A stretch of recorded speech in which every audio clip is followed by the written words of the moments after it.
सोचो कि कल तुम सुबह उठते हो और तुम्हें पता चलता है कि $1 के बराबर 100 रुपये हो गए। तुम थोड़े सरप्राइज तो होगे, लेकिन फिर सोचोगे कि हमें क्या फ़र्क पड़ता है, चलो काम पे चलते हैं, आम आदमी हैं हम लोग, कोई दिक्कत तो नहीं होने वाला। Right? Wrong. Let me explain this. अभी क्रूड ऑयल की कीमत $87 पर बैरल है। मतलब $87 में आपको 1 बैरल क्रूड ऑयल मिलेंगी, जिससे पेट्रोल बनती है। अभी मार्केट में 95 रुपये $1 के बराबर है। तो अगर हम मैथमेटिक्स लगाएं तो 1 बैरल क्रूड ऑयल खरीदने में हमें 8265 रुपीज़ लगेंगे।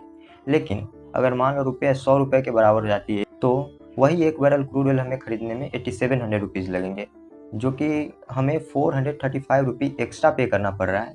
रुपये अगर 95 से बढ़ करके 100 रुपये हो जाती है। सामान वही है, 1 बैरल क्रूड ऑयल, उसमें कोई डिफरेंस नहीं है। बट डिफरेंस हो जाती है कि रुपया 95 से बढ़ करके 100 हो गए। तो इससे हम ये देख सकते हैं कि जैसे ही रुपया गिरी, एक कस्टमर को लॉस होने लगा, हमें सामान महंगी मिलने लगी, और ये धीरे धीरे कंपनी हम नॉर्मल पीपल पे ट्रांसफ़र कर देगी और हमें हर सामान महंगे मिलने लगेंगे। In this video we will talk about हमें रुपया क्यों गिर रही है, इसमें किसकी गलती है और हम इसे फिक्स कैसे कर सकते हैं। So without wasting our time, let's start.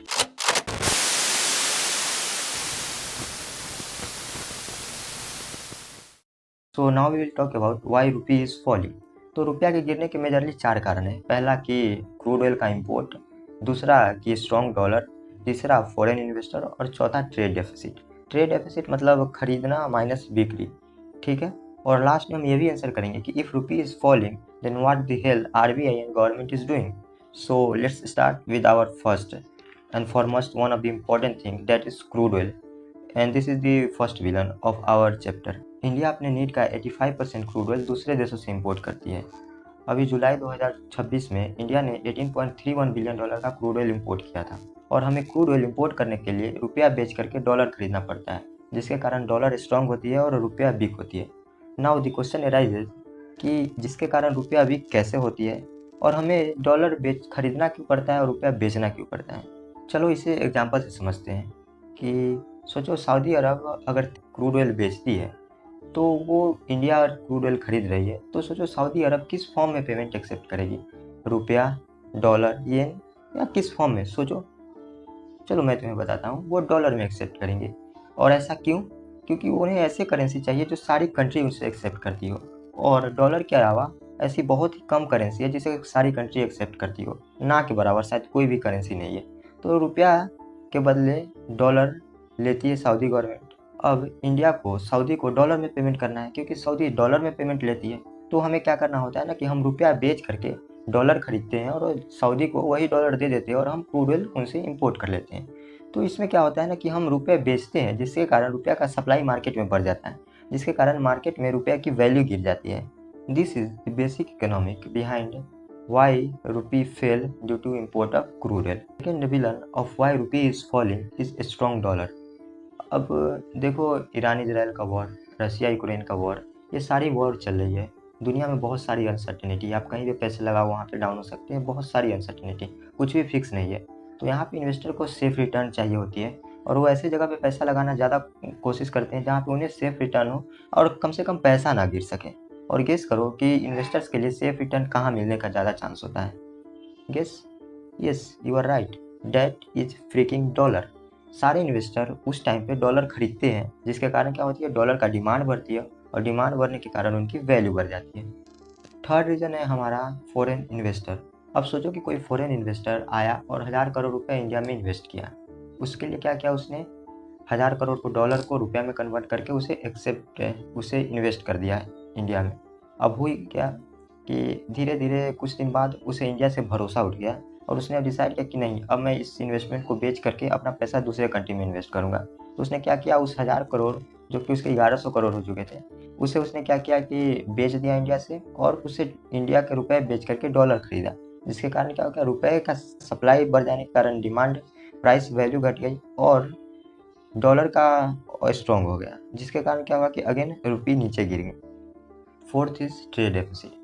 अब ट्रेड डेफिसिट क्या होता है? ट्रेड डेफिसिट ये होती है कि इंडिया कितना एक्सपोर्ट कर रही है और कितना इंपोर्ट कर रही है, उस दोनों को माइनस करते हैं, उसी को ट्रेड डेफिसिट कहते हैं। मान लो इंडिया 100 रुपये की चीज़ें बाहर से मंगाती है और 50 रुपये की चीज़ें बाहर से बेचती है, तो वो trade deficit 100 minus 50 that is 50, मतलब हम 50 रुपये के घाटे में चल रहे हैं, क्योंकि हमने ज़्यादा मंगाया है और कम बेचा है।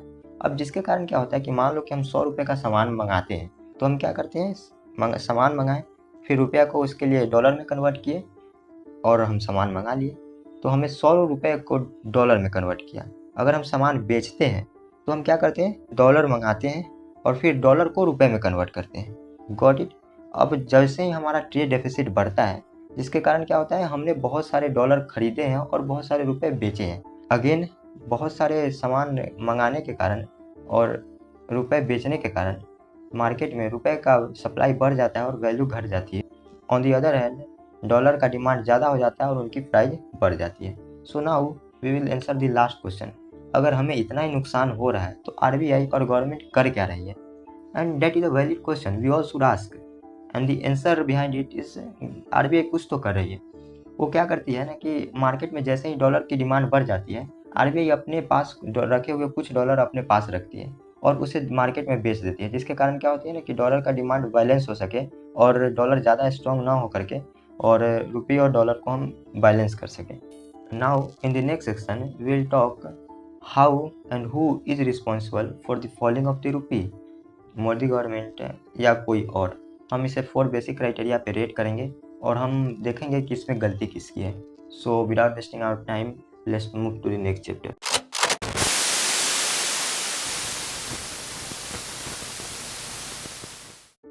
इस सेक्शन में हम इवेल्युएट करेंगे कि रुपए के गिरने के पीछे किसकी गलती है, गवर्नमेंट की गलती है या किसी और इंस्टीट्यूशन की गलती है। तो हमें किसी को भी जज करने से पहले एक क्राइटेरिया सेट करना होगा और हमें ये देखना होगा कि वो क्राइटेरिया उस इंस्टीट्यूशन या गवर्नमेंट के कंट्रोल में है कि नहीं। अगर वो क्राइटेरिया गवर्नमेंट के कंट्रोल में है और गवर्नमेंट उसे मैनेज करने में या कोई भी इंस्टीट्यूशन उसे मैनेज करने में फेल होती है, तो वो उस इंस्टीट्यूशन की गलती है। Got it.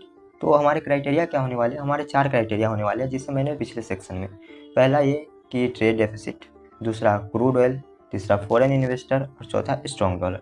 तो सबसे पहला हम लोग टॉपिक लेंगे दैट इज़ क्रूड ऑयल।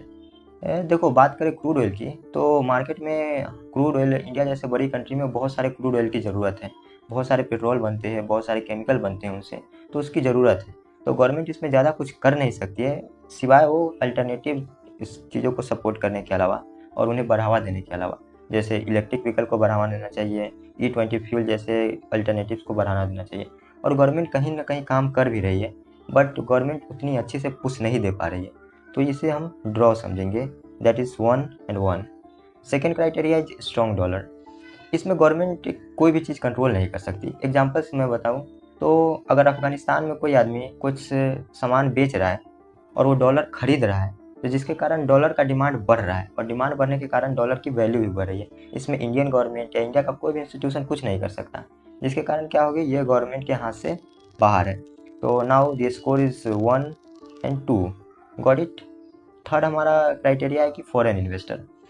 ये बहुत ही ट्रिकी सिचुएशन है कि फॉरेन इन्वेस्टर 2 चीज़ के कारण जाते हैं। पहला अपना प्रॉफिट बुक करके जाते हैं और दूसरा उन्हें ग्रोथ स्टोरी पे भरोसा नहीं होती है। और अभी जो सीन चल रहा है उसमें दूसरा है, ग्रोथ स्टोरी पे भरोसा ना होना। तो इसमें कहीं ना कहीं गलती गवर्नमेंट की है। गवर्नमेंट को इंश्योर करना चाहिए कि उन्हें एक बिजनेस पॉलिसी, एक अच्छा बिजनेस पॉलिसी दे, उन्हें एक अच्छा बिजनेस एनवायरनमेंट दे और उन्हें कहीं ना कहीं फॉरेन इन्वेस्टर को मोटिवेट करे कि हमारी कंट्री में आकर के पैसे इन्वेस्ट करें और हमारी कंट्री में आपको ग्रोथ दिख रही है। तो यस, ये गवर्नमेंट की गलती है। And again score is 2 and 2। 2 government को मिलती है एंड 2 गवर्नमेंट के क्रिटिक्स को मिलती है। And the fourth and last is trade deficit. And again इसे हम समझते हैं, ट्रेड डेफिसिट मतलब हम बाहर से सामान ज़्यादा मंगा रहे हैं और घर से सामान कम बेच रहे हैं।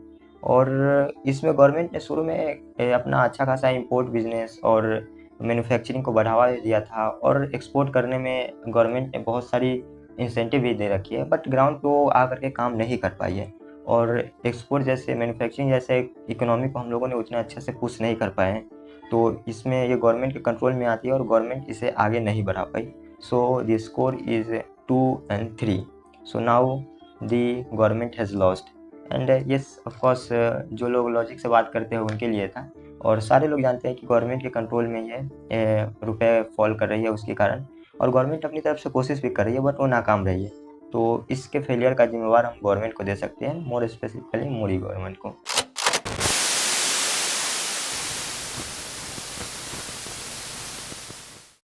फॉलिंग रुपी जैसे क्राइटेरिया को फिक्स करने के लिए हमें उस पर ज़्यादा फोकस करना होगा जिस क्राइटेरिया को हम लोग अपने कंट्रोल में ला सकते हैं, जैसे इंपोर्ट ऑफ क्रूड ऑयल।